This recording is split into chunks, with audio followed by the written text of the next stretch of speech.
भारत में हजारों railway station हैं, कुछ व्यस्त, कुछ शांत और कुछ जिनका जिक्र लोग फुसफुसा कर करते हैं। राजस्थान के दूर दराज इलाके में स्थित एक पुराना स्टेशन है, स्टेशन नंबर 7।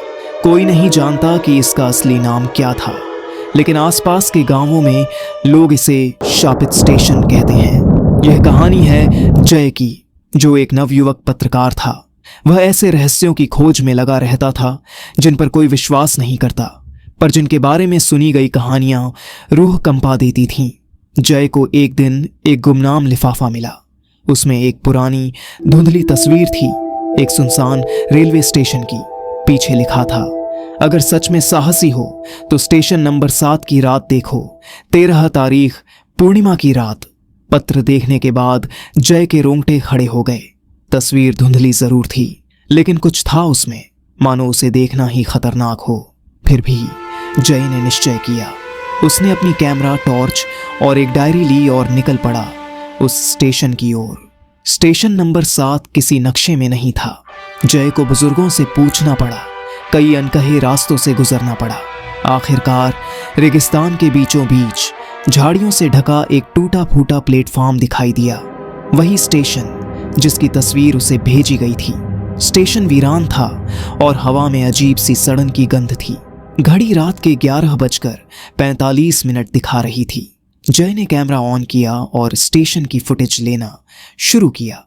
तभी उसे रेल की सीटी सुनाई दी। सीटी के साथ ही स्टेशन की रोशनी जल उठी।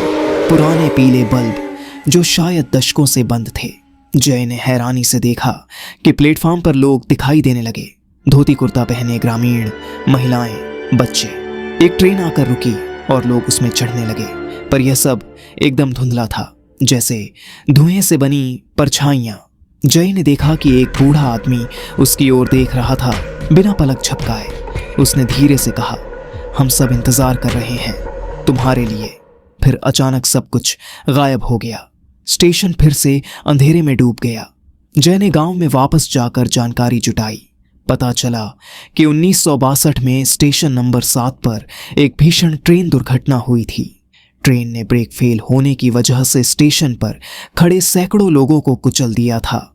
सरकार ने हादसे को छिपा दिया और स्टेशन को बंद घोषित कर दिया। पर गांव वाले अब भी कहते हैं कि हर पूर्णिमा की रात वही ट्रेन आती है और जो भी उसे देखता है वह उसका हिस्सा बन जाता है। जय ने यह सब अपनी डायरी में लिखा। उसने कैमरे की फुटेज भी संभाली और दिल्ली लौटने के लिए तैयार हुआ। पर उस रात जब वह स्टेशन से जाने लगा तो हवा भारी हो गई। ट्रेन की सीटी फिर से सुनाई दी। इस बार वह भागा, लेकिन उसके कदम भारी हो गए। उसने कैमरा गिरा दिया। अंतिम दृश्य में उसकी सांसें तेज थीं और पीछे से आती धुएं की परछाइयां। वो कभी दिल्ली नहीं लौटा। कई साल बाद एक और पत्रकार को वही लिफाफा मिला, वही तस्वीर, वही शब्द। अगर सच में साहसी हो तो स्टेशन नंबर 7 की रात देखो। और जय की डायरी अब स्टेशन मास्टर के पुराने कमरे में पड़ी हुई है, जिस पर लिखा है, स्टेशन नंबर 7 केवल एक जगह नहीं है, ये एक फंदा है, और जो एक बार आया वो यहीं रह गया। 5 साल बीत चुके थे। स्टेशन नंबर 7 अब भी मानो नींद में था, लेकिन कभी कभी गांव वालों को अब भी ट्रेन की सीटी सुनाई देती थी। दिल्ली में एक डॉक्यूमेंट्री निर्माता सिया जय के केस पर काम कर रही थी। उसने जय की पुरानी डायरी, फुटेज और स्टेशन से जुड़ी लोक कथाओं को गहराई से पढ़ा। वो जानती थी कि जय जैसे पत्रकार यूं ही गुम नहीं होते। कुछ न कुछ था जो उसे वापस ला सकता था, शायद वही स्टेशन जो उसे निगल गया था। सिया कैमरा क्रू के साथ स्टेशन नंबर 7 पहुंची, पर इस बार स्टेशन कुछ अलग था, पहले से साफ, जैसे हाल ही में इस्तेमाल हुआ हो। प्लेटफॉर्म पर मिट्टी नहीं, ताज़ा जूते के निशान थे। रात के 12 बजते ही अचानक वही ट्रेन आई, धुएं और भूतों से बनी हुई। पर इस बार उसमें से कोई उतरा। वो जय था, लेकिन वो वैसा नहीं था जैसा सिया ने तस्वीरों में देखा था।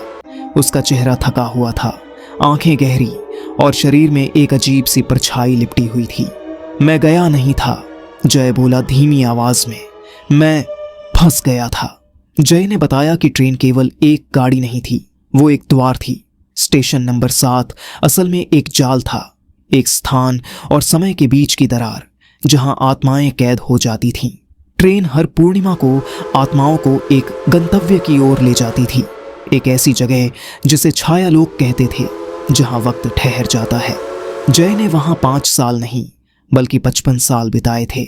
वहां वक्त अलग चलता था, पर उसे वहां एक रहस्य मिला। स्टेशन मास्टर की आत्मा, वही जिसने सबको रोका था, जिसने ट्रेन को धकेला था हादसे की ओर, और जो अब वहां के प्रमुख की तरह राज करता था। अगर हम उस आत्मा को मुक्त कर दें तो बाकी सब भी आजाद हो सकते हैं और स्टेशन हमेशा के लिए बंद हो जाएगा। जय और सिया ने स्टेशन मास्टर के पुराने कमरे में जाकर उसकी डायरी ढूंढी। उसमें एक रहस्य छिपा था, एक मंत्र जो उसे मुक्त कर सकता था। मंत्र पढ़ते ही स्टेशन कांपने लगा। ट्रेन फिर से आई, लेकिन इस बार आत्माएं शांत थीं, मानो किसी इंतजार का अंत हो गया हो। स्टेशन मास्टर की आत्मा सामने आई, आंखों में लाल ज्वाला। उसने चीखते हुए जय पर हमला किया, लेकिन सिया ने जय की रिकॉर्ड की हुई आखिरी फुटेज चलाई, जिसमें मास्टर खुद हादसे की सच्चाई बता रहा था। सच सामने आते ही आत्मा चीत्कार कर बिखर गई। स्टेशन की लाइट्स एक एक कर बुझने लगी। ट्रेन की सीटी आखिरी बार बजी। आत्माएं मुस्कुराते हुए हवा में घुल गईं। जय जमीन पर गिर पड़ा, थका लेकिन जीवित। सिया ने उसका हाथ थामा और कहा, चलो अब घर चलें। जब वे पीछे मुड़े, स्टेशन पूरी तरह अंधेरे में डूब चुका था और उस पर एक नया बोर्ड लटक रहा था, स्टेशन नंबर 7 बंद।